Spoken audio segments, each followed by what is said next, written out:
여러분 안녕하십니까. 정격 시사 고성국입니다.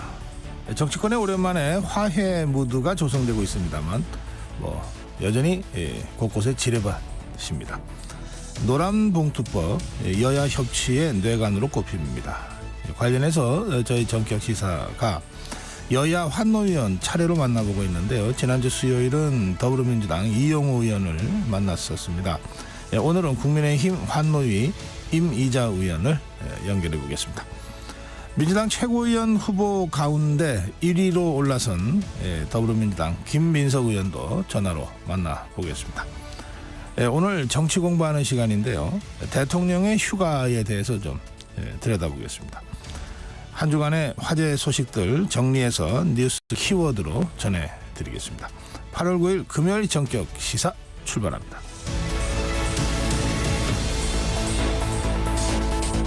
네, 정격 시사는 유튜브 라이브로 생방송 함께 하실 수 있습니다. 문자 참여해 주십시오. 짧은 문자 50원, 긴 문자 100원, 샵 9730으로 들어오시기 바랍니다. 콩 어플 무료입니다. KBS 1라디오 정치경제 사회문화 각종 명품 콘텐츠가 여러분을 기다리고 있습니다. 구독과 좋아요, 댓글로 여러분 함께해 주십시오.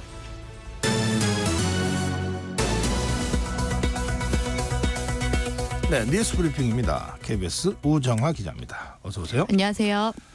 막바지에 접어든 파리올림픽 승정보가 계속 들어오고 있습니다.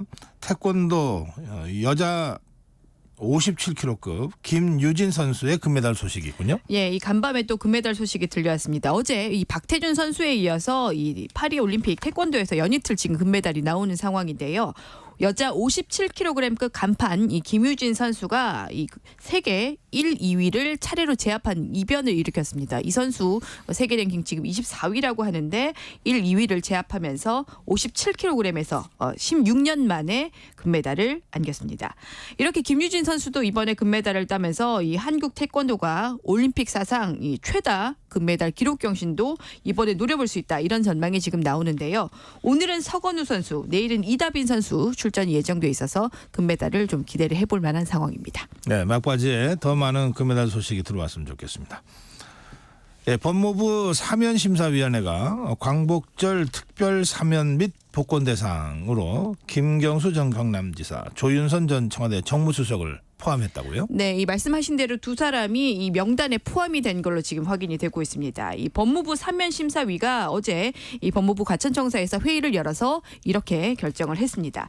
이 박성재 법무부 장관이 이 사면심사위의 결과를 윤석열 대통령에게 보고를 하게 되면 최종 사면 복권 명단은 오는 13일에 국무회의 의결을 거쳐서 최종 확정이 되게 돼 있습니다. 네, 이번에 김경수 전 지사 복권이 된다면 선거 출마가 가능해진다는 얘기죠? 네, 그렇습니다. 이 앞서서 김경수 전 지사 이 드루킹 댓글 조작 사건으로 징역 2년형을 확정을 받았었죠. 2022년 말에 이 신년 특사로서 이 남은 형기를 앞서서 명제를 받았습니다.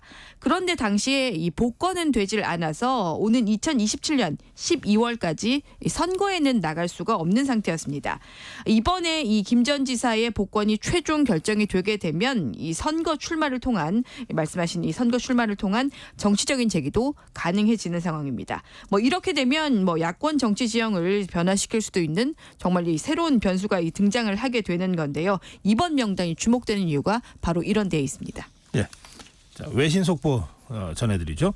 트럼프 전 대통령, 해리스 부통령 이 두 사람 토론이 마침내 성사가 됐군요. 네, 이 그동안 서로 유리한 매체 통해서 이 TV 토론을 하려고 추진을 하다가 서로 도저히 의견이 안 맞아서 계속 미뤄왔던 이 두 사람의 TV 토론 일정이 드디어 잡혔습니다. 현지 시각으로 다음 달 9월 10일입니다. 이 미 ABC 방송에서 두 후보가 이 토론을 하게 된다고 미 ABC 방송 측이 이번에 밝혔습니다. 네, 그런데 트럼프 전 대통령 갑자기 기자회견을 했습니다. 겁니까? 네, 이 뭐 갑자기 이 최근에 뭐 해리스 미국 부통령의 지지율 상승세가 좀 뚜렷하다 보니까 마음이 좀 조급한 거 아닌가 이런 해석도 나오는데요. 뭐 지금 미국 현지 여론조사를 보면 뭐 3% 포인트 정도까지 이 해리스 부통령이 앞선다는 결과까지도 지금 나오고 있거든요. 네. 그래서 아무래도 이번에 좀 기자회견을 자청한 거 아닌가 이런 해석이 나옵니다. 이번 기자회견에서 트럼프 전 대통령은 해리스 부통령을 흠집내기를 좀 집중을 했습니다. 뭐 해리스 부통령 측이 후보가 바이든에서 이번에 해리스로 바뀌었는데도 선거 전략이 전혀 안 바뀌고 있다라고 하면서 자신이 앞서고 있다. 이렇게 주장을 했습니다. 뭐 유세에 참여를 하고 있는 군중의 규모도 해리스보다 본인이 훨씬 많다 이렇게 지금 주장을 하기도 했습니다. 네. 그러면서 해리스 부통령을 향해서는 다음 달 4일, 뭐 10일, 25일까지 해서 모두 3번 이 TV 토론 한번 해보자 이렇게 좀 강하게 제안을 하기도 했습니다. 네. 예, 간밤에 들어온 외신 속보 하나 더 전해드리겠습니다. 미국 뉴저지에서 거주하던 20대 한인 여성입니다. 20대 한인 여성이 경찰의 총에 맞아 숨지는 사고가 벌어졌군요. 네, 이 말씀하신 대로 경찰이 총에 맞아 숨졌는데요. 이 26살의 한인 여성, 이 빅토리아 리 씨라고 합니다. 뭐 상황이 대략 좀 어땠냐면 현지 시각으로 지난달 말 새벽이었습니다. 이 조울증이 있는 이 여성을 병원으로 옮겨야 한다라는 신고가 접수가 돼서 경찰이 함께 출동을 했습니다. 당시에 이 씨가 이 병원 이송을 거부를 하면서 소형 주머니 칼을 손에 들고 있었다고 하는데요. 그래서 가족들이 이 상황을 당시에 911에 설명을 하면서 일단 이 씨를 진정을 시키려고 출동한 경찰에게 문을 안 열어줬다고 합니다. 그런데 문제는 여기서부터 일어났다는 게 유족 설명입니다. 갑자기 미국 경찰이 현관문을 강제로 부수고 집에 들어와서 이 씨를 향해서 총을 발사를 했다는 겁니다. 네. 가슴에 총을 맞은 이 씨는 숨지고 말았는데요. 이 미국 검찰 발표는 이 여성이 이 경찰과 마주쳤을 때 손에 칼을 쥐고 있었는지 이 여부는 지금 검찰이 명확하게 밝히지는 않고 있습니다.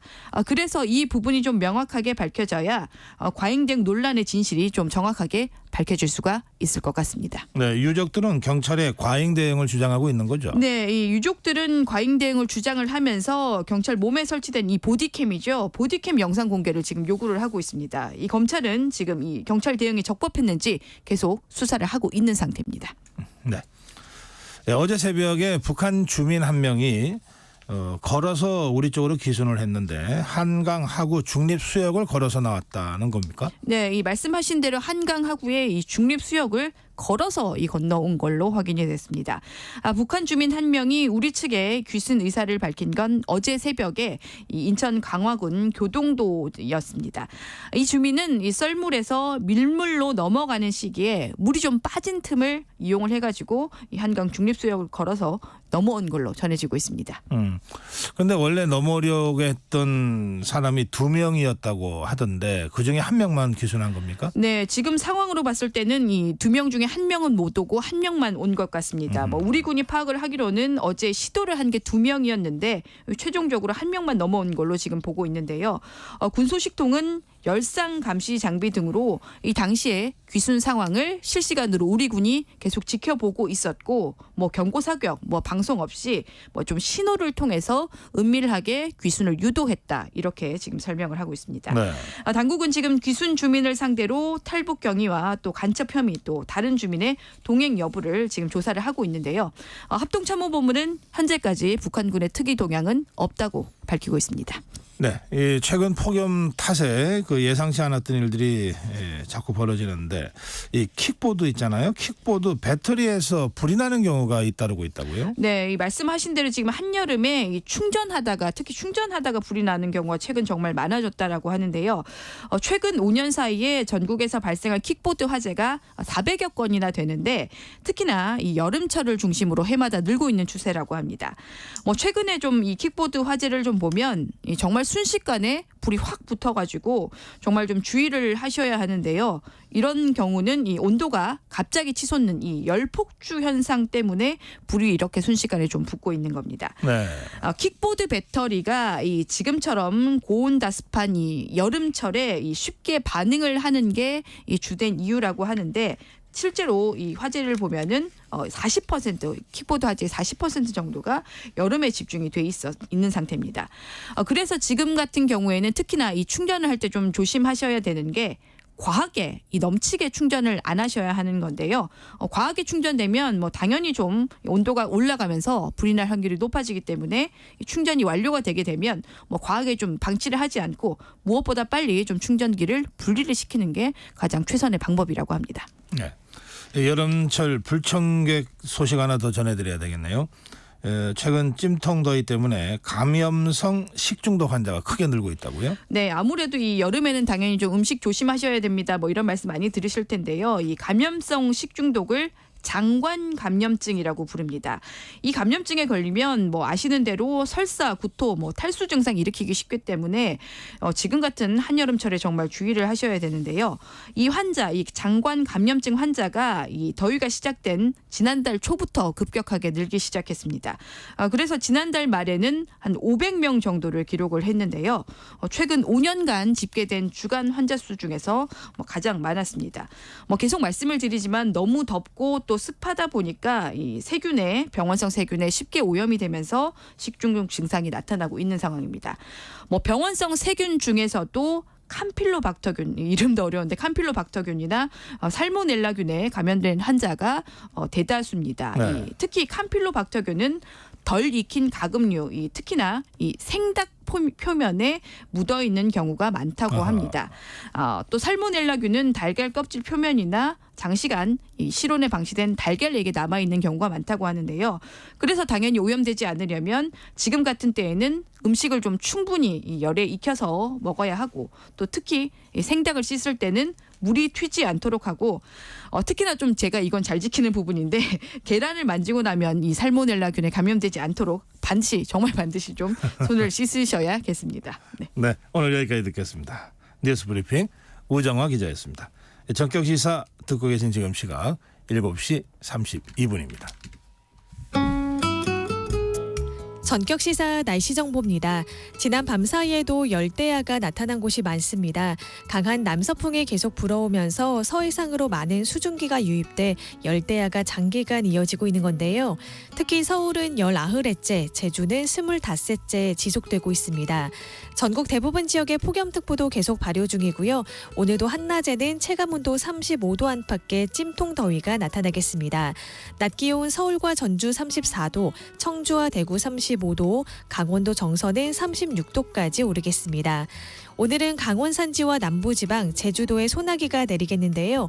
소나기의 양은 5에서 60mm가 예상됩니다. 소나기가 내리면서 천둥, 번개가 칠 수 있겠고요. 시간당 20mm 안팎으로 강하게 쏟아질 수 있어서 조심하셔야겠습니다. 오늘도 전국 하늘에 가끔 구름 많겠고 아침까지 일부 내륙을 중심으로는 가시거리 200m 미만의 짙은 안개가 끼는 곳이 있겠습니다. 주말인 내일은 수도권을 비롯한 서쪽 지역을 중심으로 소나기가 내리겠습니다. 지금 서울의 기온은 26도입니다. 지금까지 날씨 정보의 조하늘이었고요. 이어서 이 시각 교통 상황을 KBS 교통정보센터의 김민희 씨가 전해드립니다. 앞서 들으신 것처럼 서해와 남해 또 동해 남부 해상에는 안개가 짙게 끼었고요. 내륙을 중심으로도 짙은 안개로 가시거리가 짧습니다. 전조등 켜시고 앞차와의 거리를 넉넉히 두셔야겠습니다. 상습 정체 구간 중심으로 출근 정체가 길어지고 있습니다. 영동고속도로 강릉 쪽으로는 서창 분기점에서 월곡 분기점 사이를 시작으로 더 가서는 둔대 분기점에서 부곡 사이로 속도 많이 떨어져 있습니다. 서울시내 강변북로 구리 쪽으로 동작대교 부근에 서 있던 고장난 차는 치워졌지만 가양대교부터 정체 길어져 있고요. 같은 방면 올림픽대로에서도 행주대교부터 월드컵대교 사이와 다시 여의도 일대로 더딘 흐름 이어지고 있습니다. KBS 교통정보센터였습니다.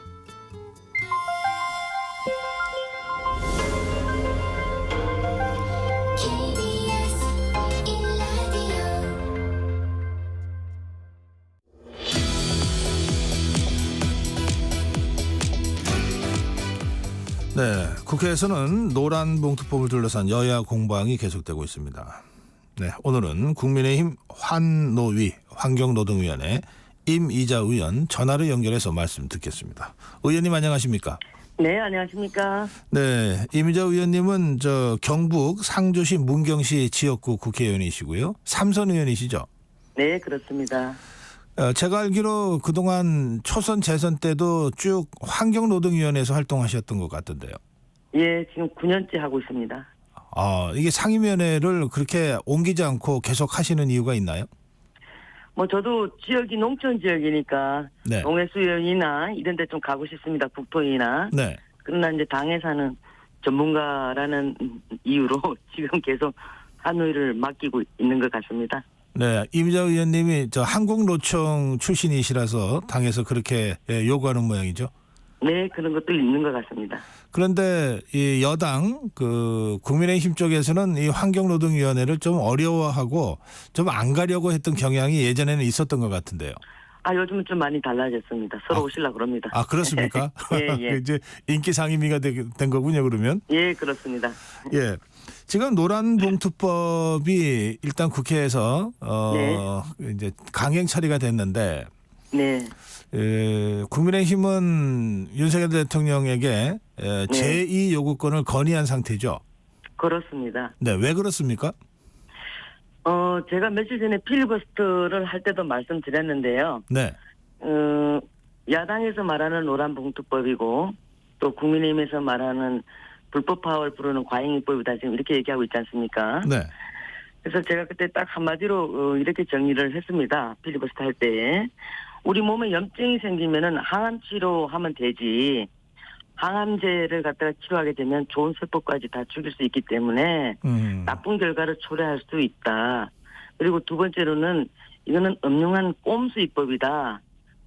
제 사견을 말씀드리자면은 탄핵 마일리지 쌓겠다는 이런 유도로 계속적으로 이 법을 밀어붙이고 있는 거 아닌가라고 네. 말씀드린 적이 있는데요. 네, 제가 민주당에 그 필리버스터 할 때 물어봤습니다.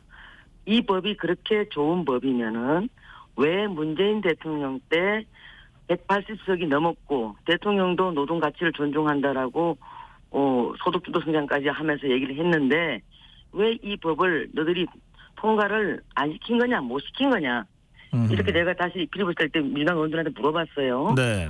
답변 못하지요.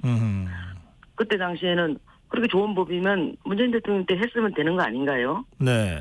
그런데 자기들이 그 정권을 잡고 있을 때는 안 한 건지 못한 건지 저는 못한 거라고 봅니다만은 윤석열 정부 들어와서 바로 밀어붙이는 것은 그렇게밖에 볼 수 없는 거 아니겠습니까? 네.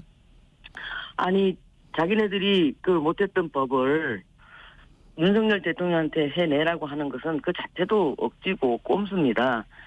저는 이 법이 정말로 그렇게 좋은 법이라면은 아니 우리가 왜 반대를 하겠습니까? 국민의힘이 더더군다나 그 정권을 잡고 있는데 윤석열 정부가 당연히 하죠. 아무리 그 노동법이 헌법에서 단결권, 단체 교섭권, 단체 행동권 이 노동 기본 3권을 주었지 않습니까? 네. 그렇게 세다 할지라도 경제 영역, 즉 대한민국의 경제 영역, 또 자본주의를 기본 논리로 하고 있는 이 시장 경제에서 이것을 벗어나서 만들어져서는 안 되기 때문에 네.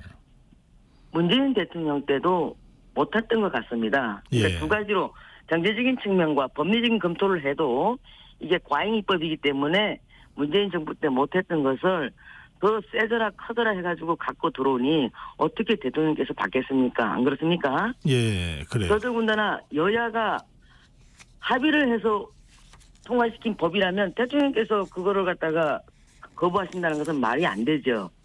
그러나 여야가 합의가 되지 않은 법을 통과시켜서 무리하게 대통령 보고 이 법을 공포하라고 하는데 어떻게 여야 합의가 안 된 법을 대통령이 이걸 할 수가 있겠습니까? 그리고 엄연히 대한민국 헌법에도 권력 분립이 돼 있습니다.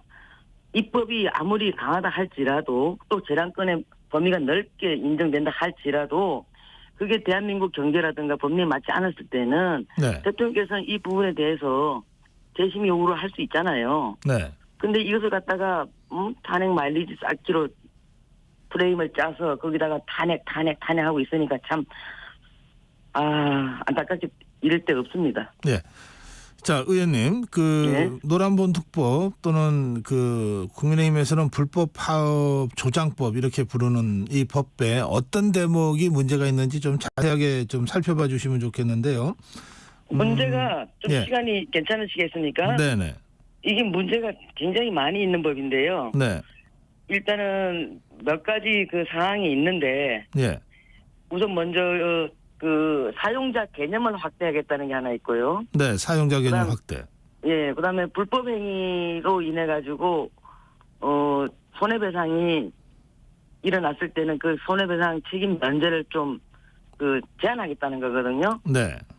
그리고 또 사용자가 불법 행위로 인해서 쟁의를 했을 경우에는 노동자도 여기에 대해서 같이 맞대응으로 그냥 불법 행위해서 이건 정당방위이기 때문에 여기에 대해서 또 면제를 줘야 된다라는 것도 있고요. 예, 지금 의원님 먼저 말씀하시는 게 사용자 개념 확대인데 네네. 이건 왜 문제가 되는 거죠?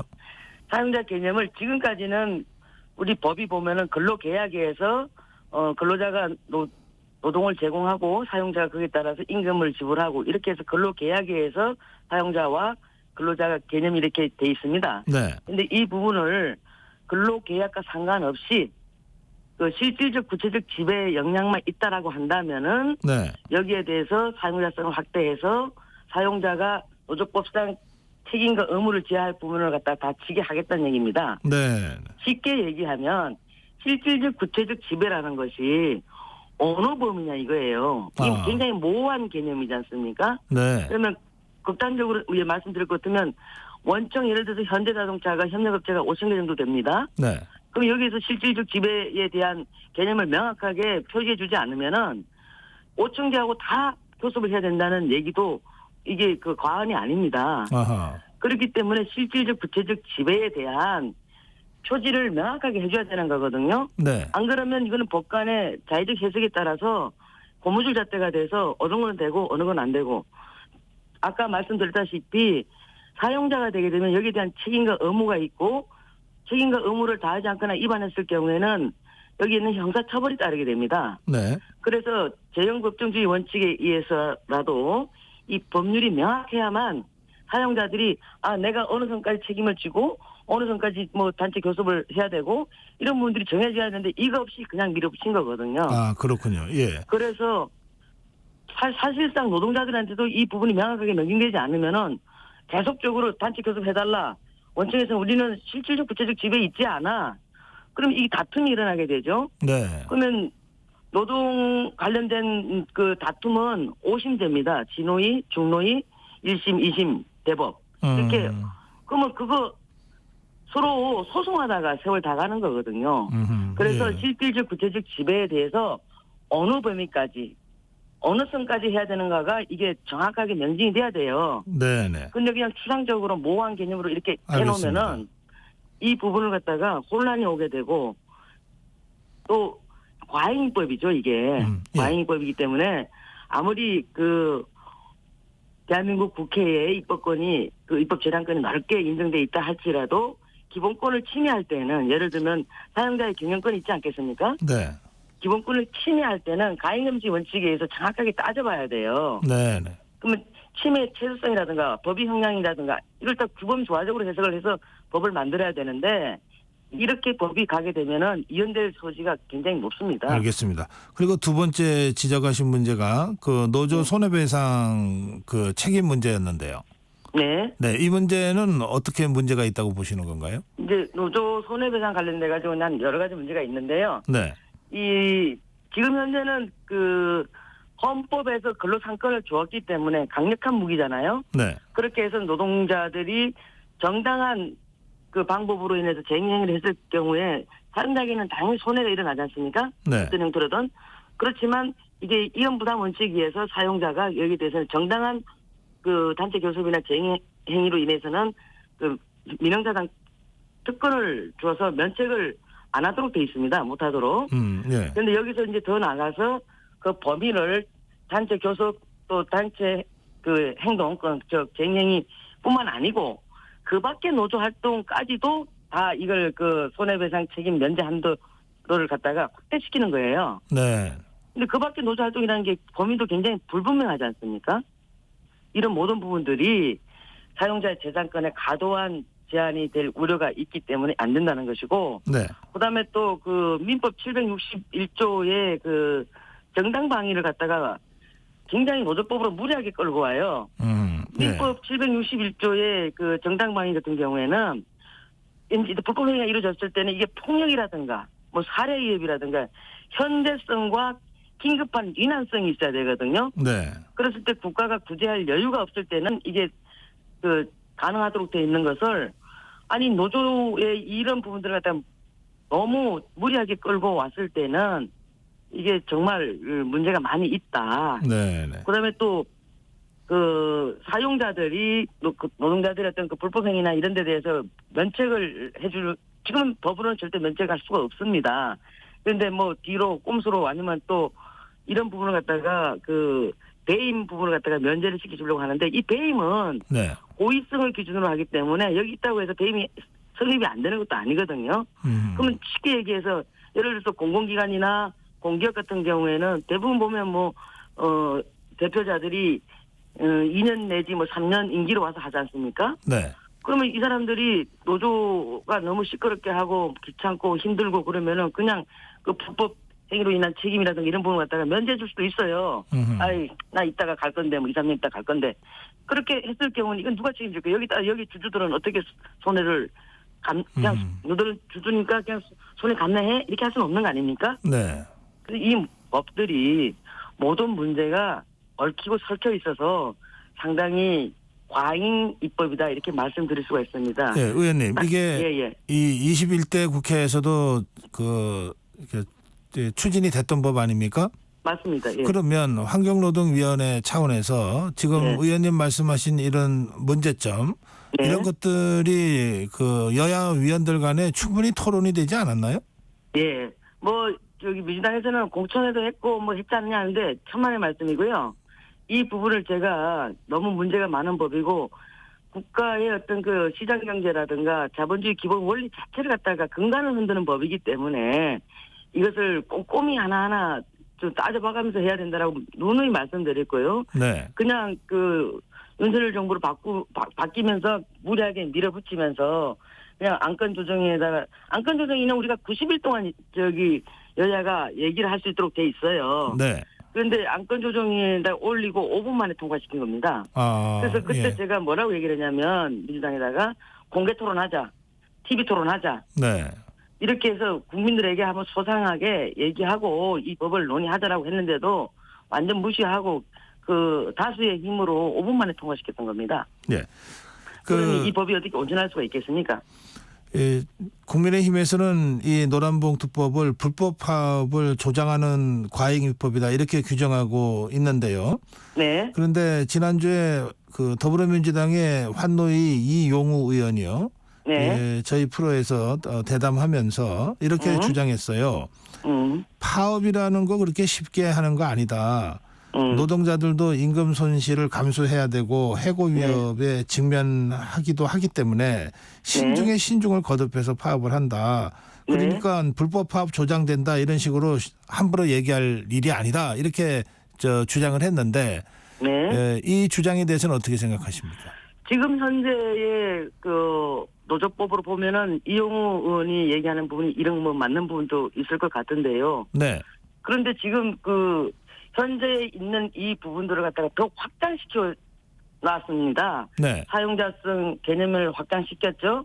쟁의 개념을 갖다가 확장시켜 놨죠.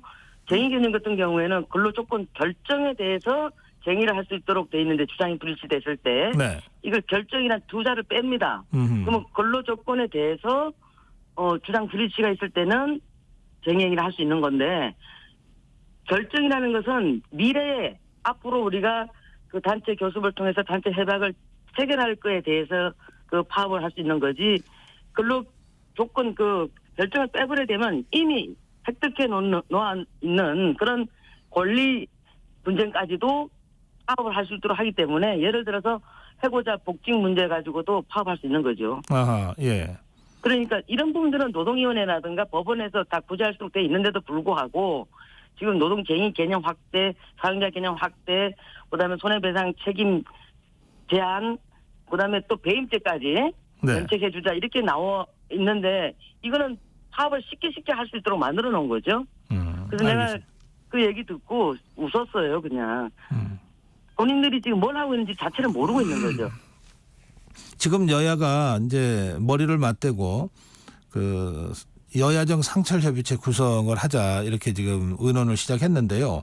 네, 근데 이게 주로 이 민생 정책과 관련해서 여야정이 머리를 맞대자 이런 거 아닙니까? 맞습니다. 그런데 여야 협상 과정에서 노란봉투법은 민생 법안이다. 이게 이제 더불어민주당의 입장인 것 같고요. 네. 국민의힘은 이건 민생 법안이 아니다. 이렇게 맞서고 있는 것 같은데 어떻게 생각하세요? 민생법은 아니죠.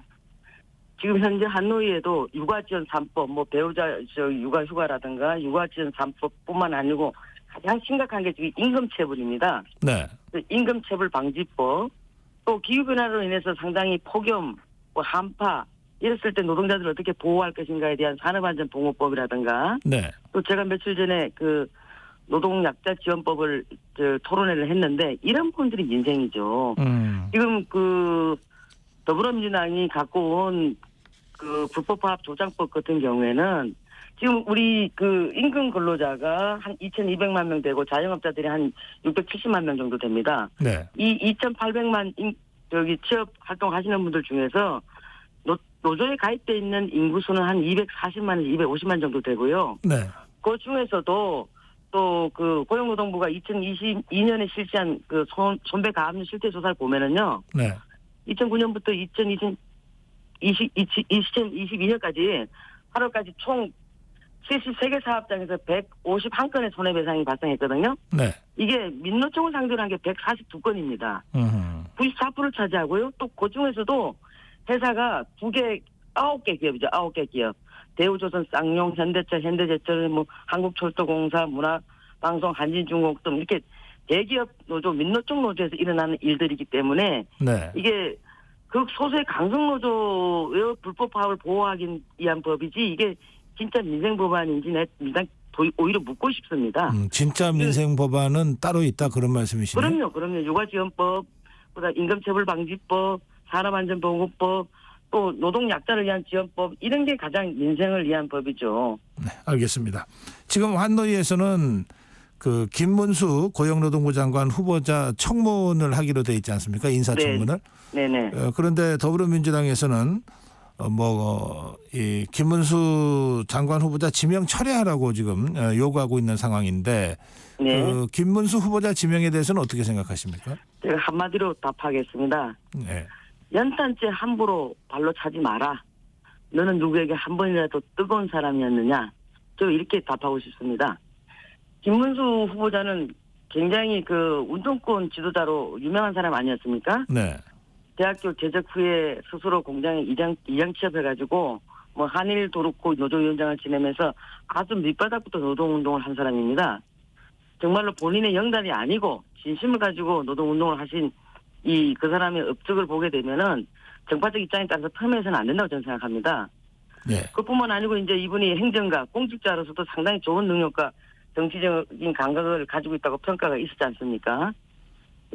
저는 그래서 이분이 첫째는 노동 약자에 대한 애정이 이 사람 삶에 녹아 있는 거고, 두 번째는 삶의 계책을 아무리 살펴봐도 반노동적 입장을 취한 적이 없습니다. 그리고 세 번째로는 부정축제라든가 이장전입 이런 흥결도 전혀 없습니다. 그래서 저는 그 야당에서 뭐 이런 부분들이 없다 보니까 고작 들고 나오는 게 정파적 이념적인 문제를 들고 나오는 건데 네. 이 부분에 대해서는 그 후보자가 개인적으로 자기 신념으로서 얘기한 거지 무슨 그 공직에 있어서 얘기한 건 아니지 않습니까? 다만 이제 노동부 장관으로 이제 수행을 하시게 된다면은 개인의 신념보다는 이제 책임감, 균형 감각 이런 데 방점을 찍고 해줬으면 하는 게 있고요. 아마 저는 현명하게 잘 대처해 나가실 거라고 믿습니다. 네. 이미자 위원님하고 지금 대담 중인데요. 그 환노위에서 지금 9년째 환노위 위원으로 활동하고 계시는 거잖아요. 네, 맞습니다. 그렇게 오랫동안 한 다른 위원들이 있습니까? 여야에? 제가 조사는 안 해봤습니다만은 아마도 한노위에서 9년째 또 간사를 7년 했는데요. 네. 이런 사례는 거의 없다라고 제가 알고 있습니다. 네. 시간이 다 돼서 그 마지막 짧게 각오 한 말씀 듣겠습니다. 존경하는 국민 여러분 그리고 우리 KBS 청취자 여러분, 국민의힘은 항상 약자들에게는 열려 있습니다. 아무리 민주당이 뭐라고 얘기한다 하더라도 우리 사회 보장에 대해서는 건강보험 박정희 대통령이 하셨고요. 산재보험도 박정희 대통령 때 만들어졌고 국민연금도 박정희 대통령 때 만들어져서 전두환 정부로 넘어오면서부터 이게 시행이 됐고요. 예. 고용보험 관련돼서도 김영삼 대통령 때 예. 만들어진 겁니다. 우리 국민의힘 보수당은 앞으로 나가는 것을 두려워하는 것이 아니고 국민과 함께 더불어서 전체적으로 우리가 한다면 하는 정당입니다. 네, 여기까지 듣겠습니다. 믿어주십시오. 예, 감사합니다. 네, 국민의힘 이민자 의원이었습니다.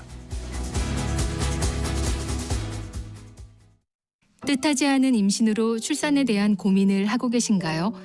혼자 감당하기 어려운 분들, 신원을 밝히고 출산하기 어려운 분들을 위해 정부는 지난 7월 19일부터 위기 임산부 상담을 시작했습니다.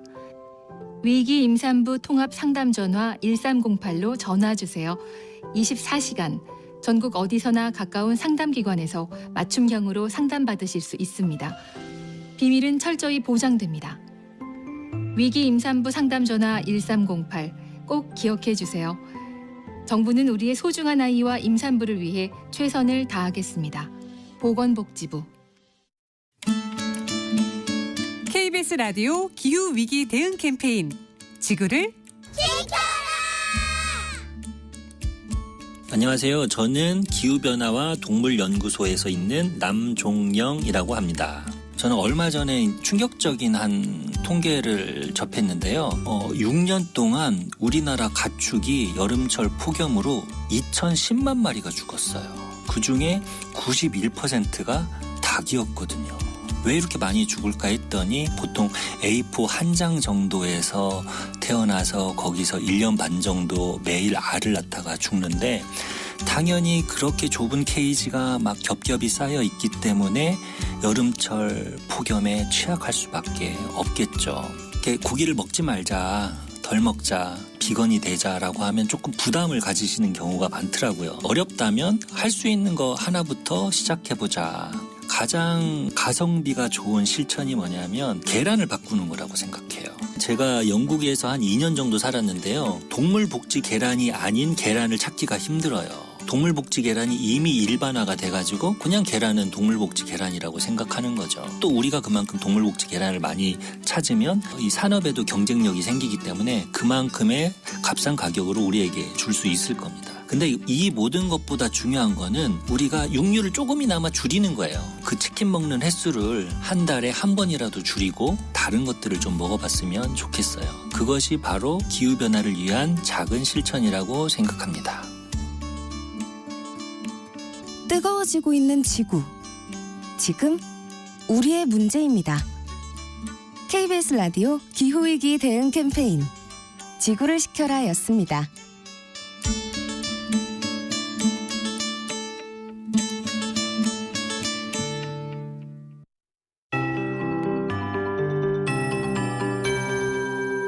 KBS 58분 날씨. 열대야가 하루도 쉬어가지 않고 있습니다. 올해는 폭염 일수보다 열대야 일수가 더 많습니다.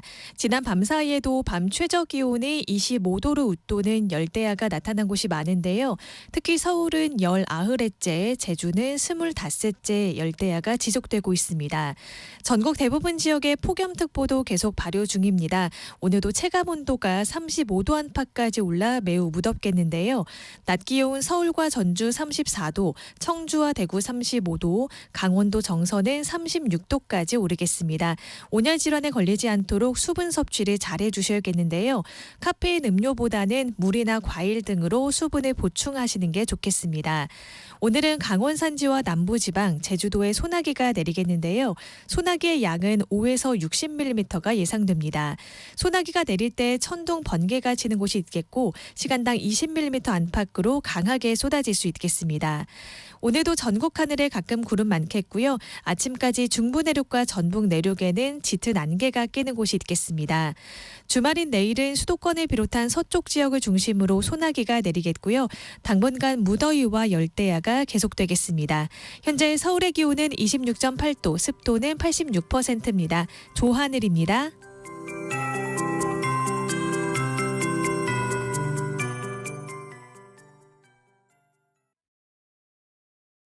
정성을 다하는 국민의 방송 KBS가 8시를 알려드립니다. AM 711kHz, FM 97.3MHz, KBS 1라디오입니다. HLKA.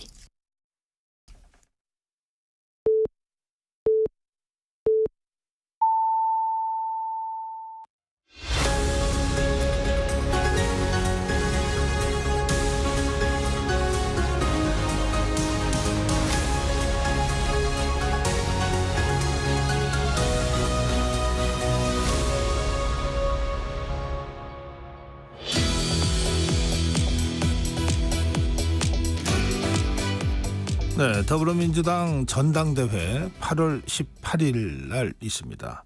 이제 딱 열흘 남은 상황입니다. 네, 당 대표는 뭐 이재명 후보가 압도적 1위를 달리고 있는 거 여러분들 잘 아실 거고요.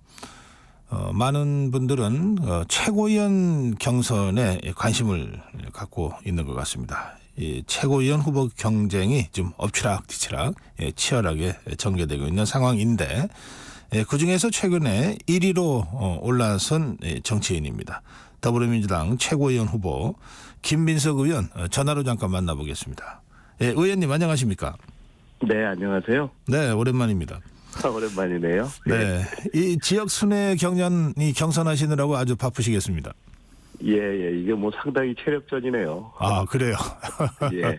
현장에서 느끼시는 그 느낌 어떠세요?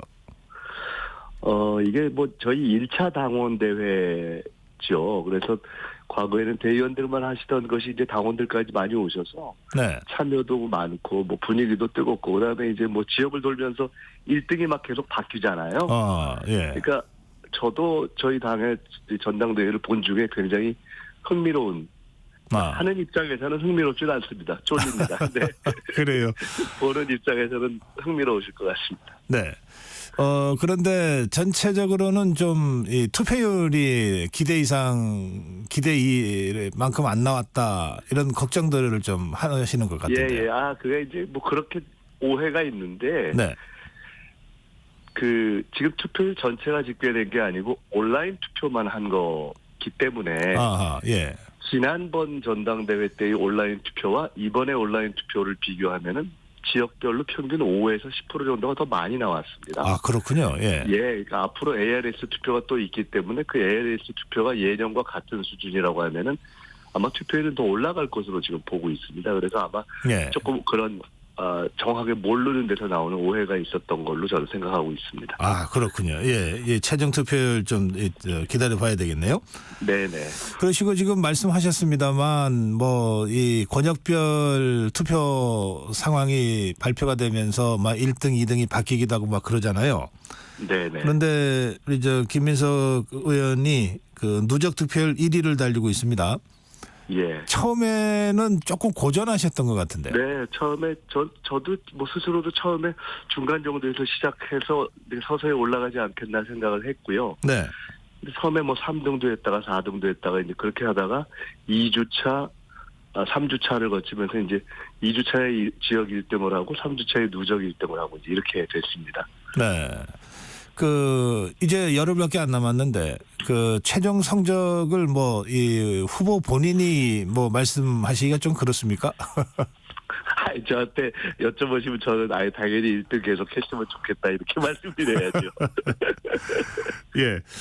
그런데 이제 그 중반전부터 치고 나가셨는데 그 과정에서 이재명 당 대표 후보가 김민석 후보를 구체적으로 거론을 하면서 이제 당원들 사이에서 이른바 명심은 김민석 후보에게 있다. 뭐 이런 얘기들이 이제 나오기도 하고 그랬다 그러던데. 예. 아니 어떻게 이렇게 표가 안 나오냐고 한 게 이렇게 화제가 돼서 저도 표가 안 나와서 떠보긴 처음인데 근데 뭐 사실은 이제 그게 그 후로도 이재명 대표하고 각 후보들이 그 차 안에서 하는 라이브 유튜브를 모두 다 하셨어요. 네. 우연히 제가 이제 처음에 하게 되면서 그게 화제와 관심의 계기가 된 것은 분명하고요. 그 덕을 봤다고 생각합니다. 그 덕을 본 것이고. 그런데 실제로 제가 갖고 있는 내용이라든가 또 지역을 돌면서 한 연설 이런 것에 대한 평가도 상당히 있었기 때문에 그 양자가 상호작용을 한 거라고 봐야 되겠죠. 네. 당대표 후보와 최고위원 후보로서 이제 같이 쭉 지역 순회 경선을 하고 계신데 우리 김민석 후보가 보시기에 이재명 당대표 후보는 어떻습니까? 제가 뭐 한 1년 이상 정도 정책위 의장, 총선 상황실장, 그리고 이제 최근에 당원 주권 뭐 이런 거를 하면서 호흡을 맞춰 봤는데요. 네. 그러니까 굉장히 토론을 그러니까 시스템 속에서 길게 하는 스타일이죠. 그러니까 토론을 그러니까 토론을 충분히 하고 어떻게 보면 토론을 좀 지나치게 길게 한다 싶을 만큼 열어놓고 최종 결정을 내리는 스타일이다 하는 것을 제가 보면서 이게 통상적으로는 어떤 추진력 이런 것이 알려져 있어서 본인이 판단하고도 쭉쭉 밀어붙이는 스타일이 아닐까 이렇게 저도 생각을 했고 아마 그렇게들 이렇게 예단하시는 경우가 있는데 그런 측면과는 조금 다른 것 같습니다. 보면 제가 일을 하면서 느낀 스타일의 특징은 그걸 저는 제일 좀 크게 느꼈습니다. 네, 지금 김민석 후보 말씀하시니까 이재명 대표가 연임 도전 결정하는 과정도 그렇게 보면 상당히 시간을 많이 들이고 여러 사람들이 얘기를 들었다고 할 수도 있겠네요. 그런 것 같습니다. 그러니까 어떤 사안들에 대해서는 판단이 빨리 서기도 하는데 그럼에도 불구하고 최종 결정을 내리는 과정까지는 굉장히 숙고하는 스타일인 것 같습니다. 그렇군요. 예. 그런데 뭐 모든 언론이 지금 이재명 1극 체제라고 하는 식으로 지금 보도를 하잖아요. 네네. 그 부분은 어떻게 보세요? 이재명 대표에 대한 지지가 1극이라고 표현할 만큼 높다. 이렇게 그것을 1극이다라고 얘기하면 맞겠죠. 근데 그것이 이제 뭐 과거에 독재 정권 때나 뭐 이런 데처럼 뭐 어떤 대중들을 강제한다든가 압박한다든가 또는 기만한다든가 뭐 그래서 된 것이 아니잖아요. 그리고 지금 뭐 민주당의 당원의 숫자가 한두 사람을 이렇게 구슬러서 되는 상황도 아니고 그냥 그것은 윤석열 정권에 대한 거부감과 교체 욕구가 민주당의 당원과 지지자 사이에는 워낙 높고 현재로서는 그것을 대체할 만한 대통령 후보로서 사실상 거의 유일하다라는 판단들이 모여 있는 상태이기 때문에 잘 아시겠지만은 과거에 이제 김대중 대통령 때도 그런 식의 이러저런 공격이 있었지 않습니까? 그런데 그때도 사실은 김대중 대통령에 대한 지지가 거의 일극화되어 있었죠. 그러니까 지금과 같은 어떤 대결이 강화돼 있고 정권의 어떤 독재적 성격이 강할 때 그것을 대체할 하나의 리더 쪽으로 지지가 모이는 현상이다 이렇게 볼 수 있을 것 같습니다. 그러니까 지지가 모여 있기 때문에 오히려 그로부터 나타날 수 있는 여러 가지 문제점들이 생기지 않도록 그러니까 지지를 받는 당사자의 입장에서 노력하고 당도도 노력해야 되는 것은 있겠죠. 그건 저희들이 이렇게 해야 되겠죠. 그러나 그 지지가 모이는 현상 자체를 뭐 억지로 한 것이 아니기 때문에 그거를 뭐 잘못이다 이렇게 얘기하기는 어려운 것 같습니다. 당원들의 지지가 있어서 결과적으로 1극이 된 것 아니냐 이런 이제 설명을 하신 건데요. 그런 당원들의 지지가 모이는 그 동인이라 그럴까요? 이게 어디에 있다고 보십니까?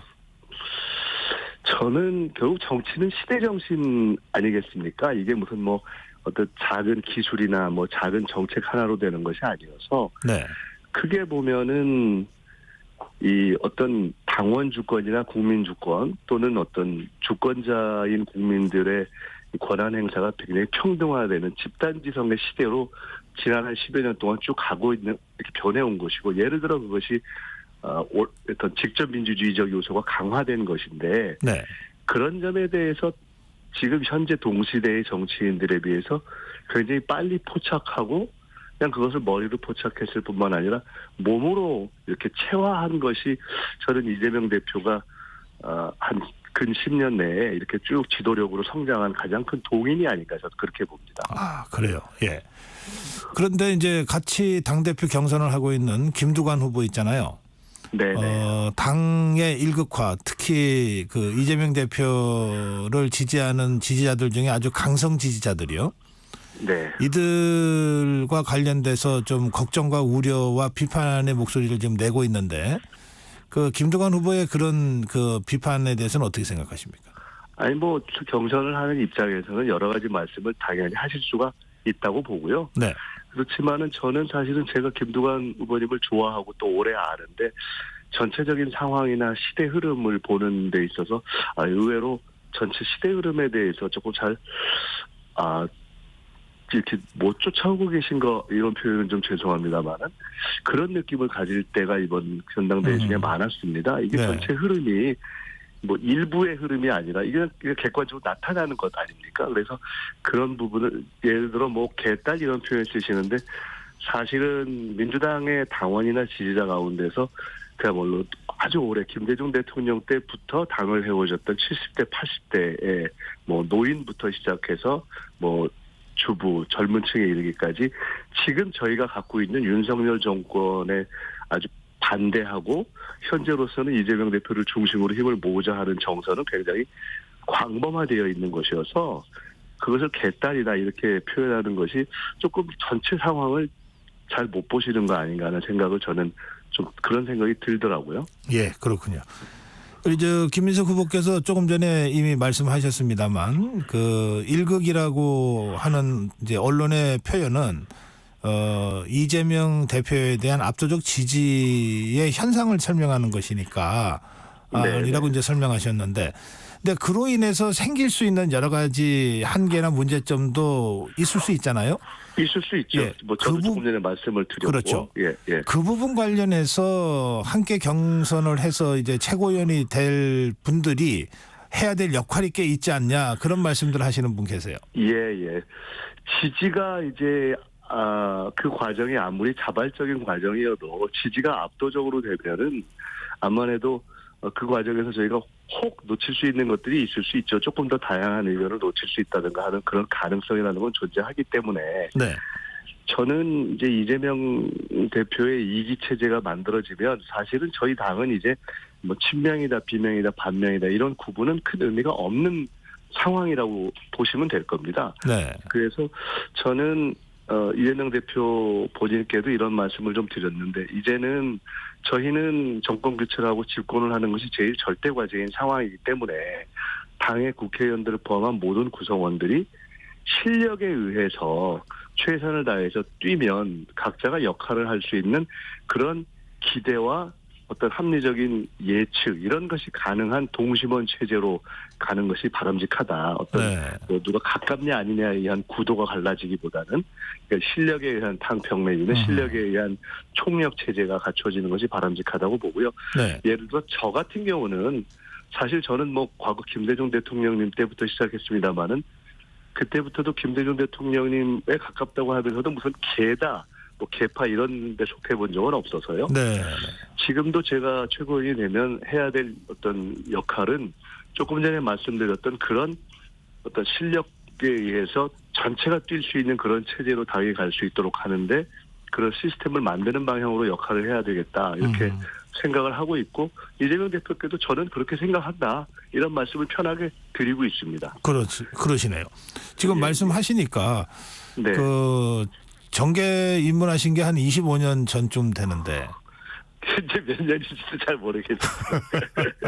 예, 그런데 96년도에 처음 국회의원이 됐으니까요. 예. 그런데 뭐 동교동계로 분류됐던 적도 없는 것 같고 또 586의 그 리더 중에 한 사람이었는데 그렇다고 해서 뭐 586으로 분류되는 것 같지도 않고. 먼저 하고 586들을 영입을 했죠. 제 때.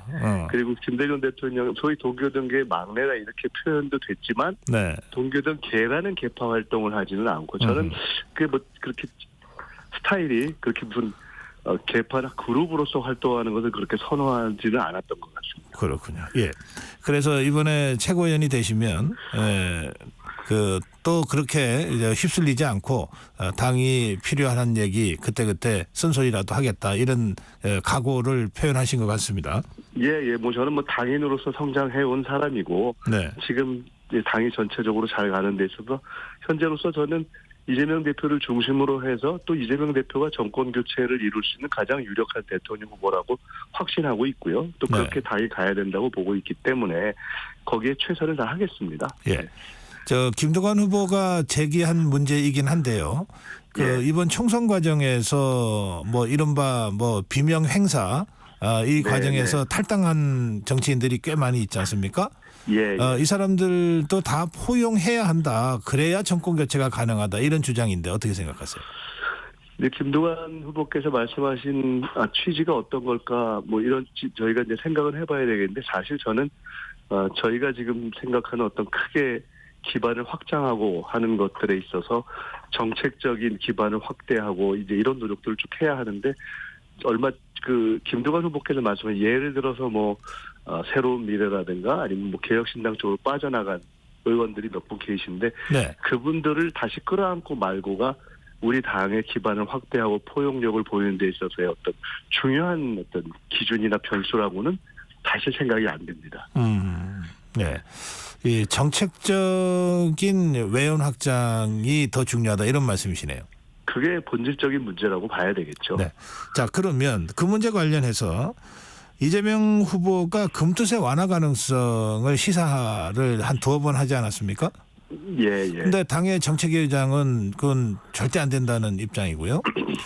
이 문제는 어떻게 생각하십니까? 뭐 자연스러운 거죠. 왜냐하면 어떤 당론이 결정되기 전까지는 정책위 의장뿐만 아니라 현직 당 대표가 어떤 개인의 의견을 얘기해도 꼭 그것이 최종 결정된 당론은 아닙니다. 그런 경우가 많습니다. 네. 그리고 이제 현재 이재명 대표는 확정된 당 대표가 아닌 후보 상태이고, 그리고 정책위 의장도 본인이 그런 말씀을 하실 때, 이거 당론 토론을 통해서 정리가 되기 전까지의 나의 의견이다 이렇게 말씀을 이제 하셨고, 현재까지는 어쨌든 금투세를 이러이러한 조건하에 시행하자라고 했던 것이 현재까지 당의 전제였기 때문에 그렇게 말씀하시는 것이 당연한데요. 네. 근데 이제 이재명 대표가 금투세 문제를 제기한 것은 사실은 출마 선언 때 기자들의 질문에 답하면서 나온 건데, 지금 금투세가 원래는 이제 소득이 있는 곳에 금융소득이 발생하면 과세하자라는 일반적인 취지인데, 우리 증시 시장이 최근에 안 좋고 앞으로도 또 출렁할 가능성이 있다 하는 것이 첫째 많이 얘기되고 있지 않습니까? 또 두 번째로는 워낙 경제가 어려우니까 이 주식 투자를 통해서 좀 소득을 만들어보자 하는 그런 기대가 우리 뭐 샐러리맨 서민들 사이, 젊은 분들 사이에도 또 많지 않습니까? 그렇죠.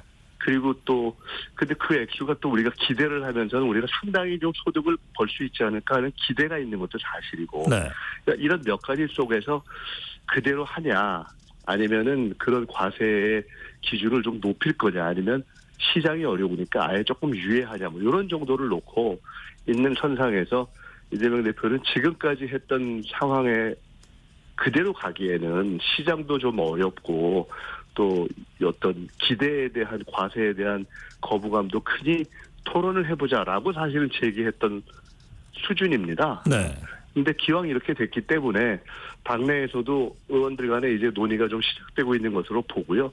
전당대회가 끝나면 본격적으로 논의가 될 걸로 보고, 그런 과정을 거쳐서 당론이 결정될 때 그것이 당론이다 이렇게 말씀드릴 수 있을 것 같습니다. 예, 이 본격적인 토론을 좀 해보자 그런 말씀이시군요. 네네. 예, 아까 이제 김대중 대통령 때 정계 입문했다, 동교동 막내로 불렸다 이런 말씀하셨는데, 어제 그저께 갑자기 김대중 전 대통령 동교동 사저 매각 논란이 생겼어요. 예, 그러면서 이게 좀 논란이 지금 되고 있는데 이 문제는 어떻게 보십니까? 이게 이제 저도 그 일이 갑자기 발생한 뒤에 이제 갑자기 이거에 대해서 깜짝 놀라서 모였던 몇 분, 뭐 권노가, 문희상, 박지원, 정동영, 추미애 저 이렇게 모였었다 이런 얘기를 나눴었다는 얘기를 이제 공개해서 기사도 난 적이 있는데요. 일단 너무 마음도 아프고 너무 죄송하고요. 또 이게 과정이 어쨌든 가정적인 이제 사가 걸려 있어서 저희가 이거를 연유와 과정을 너무 깊게 얘기하면 또 그 또한 이제 김대중 대통령께 누가 되고 그래서 네. 일단 첫째는 저희는 어쨌든 저희가 할 수 있는 자구 노력을 가까운 사람들부터 최대한 해보자 이런 생각을 갖고 있는 것이고요. 네. 네. 근데 이제 또 예를 들어 이 과정에서 제가 이재명 대표한테 이 상황을 말씀드리니까 아유 당의 입장으로 볼 때나 이재명 대표의 입장으로 볼 때나 이게 DJ를 저는 계승하는 우리가 사람이고 세력인데 우리가 뭔가 주체적으로 최대한 뭘 해야 되지 않겠냐 하는 얘기를 또 하기도 했고요. 네. 그리고 또 이제 이걸 사실은 이 정도 되면 우리가 이제 노벨상을 수상한 대통령이고 현재 아마 여야 보수 진보 간에 큰 시비가 없이 인정하는 거의 유일한 대통령이 아닐까 싶은데요. 김대중 대통령, 노무현 대통령에 대해서는 윤석열 대통령 측에서도 크게 이렇게 시비를 잘 걸지 않지 않습니까? 네. 그래서 그런 걸 보면은 이게 어떤 역사적인 사정이라는 차원에서 접근할 수도 있는데 그러나 어쨌든 이게 이제 그 과정이 있기 때문에 네. 이에 대해서 바로 당이나 또 국민들께 이걸 부담을 같이 나눠 가졌으면 좋겠다라고 말씀드리기가 죄송해서 그때 모였던 그 주체 일단은 제1 현재 공적인 이 논의를 할 어떤 집단은 김대중 재단이라고 보고요. 왜냐하면 알겠습니다. 이미 가족으로부터 넘어갔기 때문에 예. 저희들이 그렇게 이걸 풀어가면서 해법을 찾고 또 의논을 드리겠습니다. 네, 의원님. 네네. 예, 최고위원 후보로 지금 이제 마지막 열흘 남았습니다. 마지막 각오 한 말씀 짧게 부탁드립니다.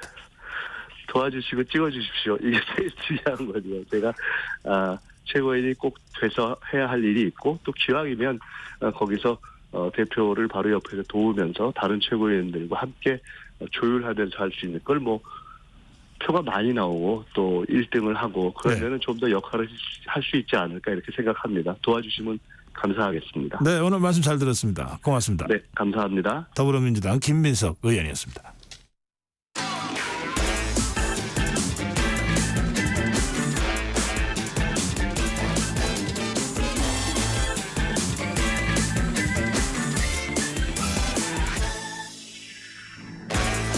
네, 한 번 더 뉴스입니다. 경향신문 박순봉 기자 나오셨습니다. 어서 오세요. 네, 안녕하세요. 네, 어제 정부가 주택공급 대책 발표했죠. 네, 전체 맞습니다. 규모가 어느 정도입니까? 서울하고 수도권에만 42만 7천 호를 공급하겠다라고 했는데요. 그 이상 하겠다라는 거죠. 그러니까 42만 호 이상 이렇게 보시면 되는데 네. 어제가 5차 공급 계획 발표거든요. 그러니까 기존에도 공급 계획이 쭉 있었어요. 1차부터 4차까지 있었는데 그래서 이미 21만 7천 호를 공급하겠다라고 했는데 여기에다가 어제 5차 발표로 21만 원을 더 얹은 겁니다. 그러니까 총 이제 42만 호가 넘게 되는 거고요. 어제 발표로만 치면은 21만 호를 추가로 발표했다 이렇게 이해를 하면 될 것 같아요. 이게 전부 아파트는 아니죠? 다 아파트는 아니죠. 예, 예, 주택, 아파트 다 합쳐서 빌라, 오피스텔 뭐 다 포함됩니다. 네. 예.